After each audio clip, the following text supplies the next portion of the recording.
என்ன புரிஞ்சுக்க முடியல ஜனனி?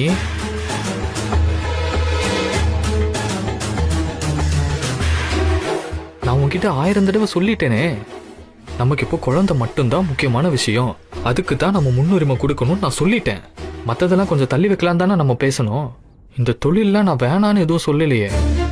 நான் என்னைக்காவது அப்படி சொல்லியிருக்கேனா? உனக்கு சப்போர்ட்டா தான் பேசுறேன், உனக்கு சப்போர்ட்டா தானே நிக்கிறேன். அதுதான் புரியுது. அது புரியுது தம்பி.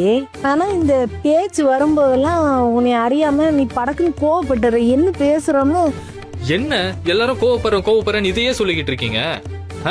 அண்ணி இது கோபம் இல்ல, இது என்னோட ஆதங்கம்.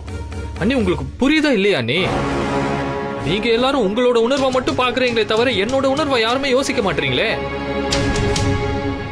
அண்ணி நான் இப்படித்தான் அம்மானு சத்தம் போட தோணுச்சுன்னா நான் அப்பவே சத்தம் போட்டுருவேன். அதை அடக்கி வச்சுக்கிட்டு 1/2 மணி நேரம் கழிச்சு எனக்கு அம்மானெல்லாம் கத்த தெரியாது. அப்படி கத்துனா அது உணர்வே கிடையாது. அண்ணி முடிஞ்சா என்னோட ஆதங்கத்தை புரிஞ்சுக்கங்க, இல்லைன்னா விட்டுருங்க. மேல மேல இதையே பேச என்ன நோக்கடிக்காதீங்க.